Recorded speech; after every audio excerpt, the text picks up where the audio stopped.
ধরুন রাত ঠিক 12টা, হঠাৎ আপনার পুরো শহরের বিদ্যুৎ চলে গেল। আপনি ভাবলেন সাধারণ লোডশেডিং, ফোন হাতে নিলেন, কিন্তু দেখলেন নেটওয়ার্ক নেই। সকালে ব্যাংকে গেলেন টাকা তুলতে, এটিএম মেশিনে স্ক্রিনে লেখা সার্ভার ডাউন, আপনার অ্যাকাউন্টের সব ডেটা মুছে গেছে। কি মনে হচ্ছে কোনো সায়েন্স ফিকশন সিনেমার গল্প? একদমই না। এটি হলো আধুনিক যুদ্ধের সবচেয়ে ভয়ঙ্কর রূপ, শ্যাডো ওয়ার বা ছায়াযুদ্ধ। মধ্যপ্রাচ্যে ইরান এবং ইসরায়েল যুক্তরাষ্ট্রের মধ্যে যে যুদ্ধ চলছে, তার আসল লড়াইটা মাটি বা আকাশে হচ্ছে না, হচ্ছে কম্পিউটার স্ক্রিনের পেছনে।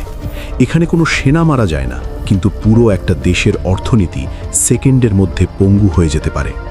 আজ আমরা জানব কিভাবে এআই বা কৃত্রিম বুদ্ধিমত্তা এবং সাইবার হামলা যুদ্ধের ময়দানের চেহারা চিরতলে বদলে দিচ্ছে, আর কিভাবে রাশিয়া এবং চীন পেছন থেকে ইরানকে সাহায্য করে এই যুদ্ধকে আরও ভয়ঙ্কর করে তুলছে।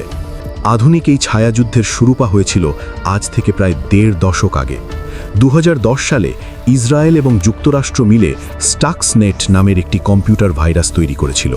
এই ভাইরাসের কাজ ছিল ইরানের পারমাণবিক চুল্লিতে ঢুকে সেখানকার সেন্ট্রিফিউজগুলোকে ধ্বংস করে দেওয়া, এবং তারা সফল হয়েছিল।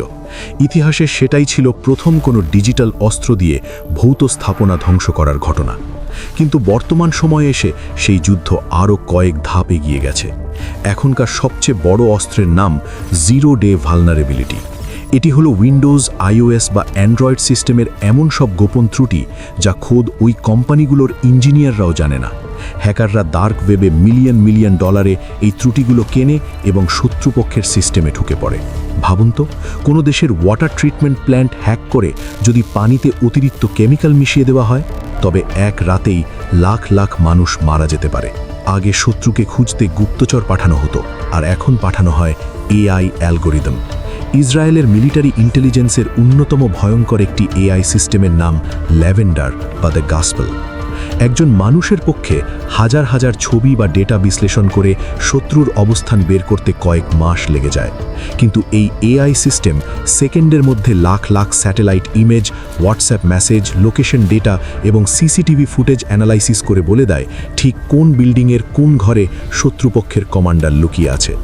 এরপর সেখানে পাঠানো হয় প্রিসিশন গাইড বোম, অর্থাৎ কে বাঁচবে আর কে মরবে তার নির্ণয় এখন মানুষ নিচ্ছে না, নিচ্ছে একটি কৃত্রিম বুদ্ধিমত্তা। ইসরায়েলের সাইবার কমান্ড ইউনিট ৮২০২ এ কাজে বিশ্বের অন্যতম সেরা। কিন্তু ইরানও বসে নেই।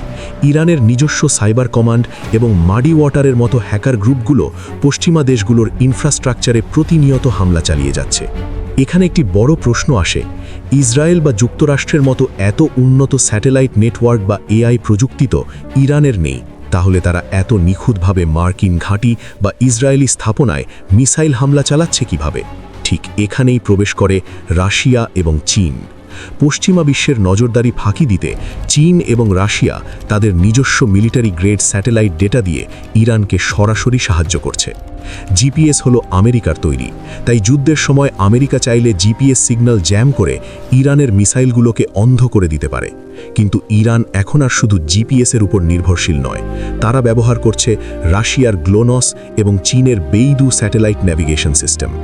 চীনের স্যাটেলাইটগুলো রিয়েল টাইমে হাই রেজলিউশন ইমেজ পাঠিয়ে ইরানকে বলে দিচ্ছে কোথায় ইসরায়েলের ডিফেন্স সিস্টেম দুর্বল, আর রাশিয়া তাদের সাইবার হ্যাকিং টুলস এবং জ্যামিং ইকুইপমেন্ট দিয়ে ইরানের মিসাইলগুলোকে রাডারের চোখ ফাঁকি দিতে সাহায্য করছে। বিনিময়ে ইরান রাশিয়াকে দিচ্ছে হাজার হাজার শাহেদ ড্রোন। এটি এমন এক ত্রিভুজ লটকো যা পশ্চিমা প্রযুক্তিগত আধিপত্যকে রীতিমতো চ্যালেঞ্জ ছুড়ে দিয়েছে। এই ছায়াযুদ্ধের আরও একটি ভয়ঙ্কর দিক হল জিপিএস স্পুফিং। মধ্যপ্রাচ্যের আকাশে এখন হরহামেশাই এমন ঘটনা ঘটছে। একটি কমার্শিয়াল যাত্রীবাহী বিমান হয়তো উড়ে যাচ্ছে, হঠাৎ পাইলট দেখলেন রাডার বলছে তিনি অন্য দেশে আছেন। স্যাটেলাইট সিগন্যাল হ্যাক করে এই ভুয়া লোকেশন তৈরি করা হয়, যাতে শত্রুর ড্রোন বা মিসাইল দিক হারিয়ে ফেলে। কিন্তু এর মাঝখানে পড়ে সাধারণ মানুষের জীবন মারাত্মক ঝুঁকিতে পড়ছে। আর এর সঙ্গে যুক্ত হয়েছে এআই ডিপ ফেক। যুদ্ধের সময় শত্রুপক্ষের নেতার হুবহু একটি নকল ভিডিও বা অডিও সোশ্যাল মিডিয়ায় ছেড়ে দেওয়া হয়, যেখানে দেখানো হয় যে সেই নেতা আত্মসমর্পণের নির্দেশ দিচ্ছেন। সাধারণ সৈন্য বা জনগণ এই ভুয়া ভিডিও দেখে বিভ্রান্ত হয়ে পড়ে। শুরু হয় দেশের ভেতরেই দাঙ্গা বা সিভিল আনরেস্ট, অর্থাৎ গুলি করার আগেই শত্রুর মনোবল ভেঙে দেওয়া। একসময় বলা হতো যার কাছে যত বেশি পারমাণবিক অস্ত্র আছে সে তত বেশি শক্তিশালী, কিন্তু এখন বলা হয় যার সাইবার ক্ষমতা যত শক্তিশালী আগামীর পৃথিবীতে রাজত্ব করবে সেই। ইরান, ইসরায়েল, যুক্তরাষ্ট্র, রাশিয়া এবং চীনের এই ডিজিটাল স্নায়ুযুদ্ধ প্রমাণ করছে যে তৃতীয় বিশ্বযুদ্ধ কোনো নির্দিষ্ট ময়দানে লড়া হবে না। সেই যুদ্ধের ময়দান হবে আমাদের ইন্টারনেট, আমাদের ব্যাংক অ্যাকাউন্ট আর আমাদের স্মার্টফোন। ভিডিওটি তথ্যবহুল মনে হলে লাইক দিন এবং এমন আরও বিশ্লেষণমূলক ভিডিও পেতে চ্যানেলটি সাবস্ক্রাইব করে বেল আইকনে ক্লিক করে রাখুন। দেখা হবে পরের ভিডিওতে।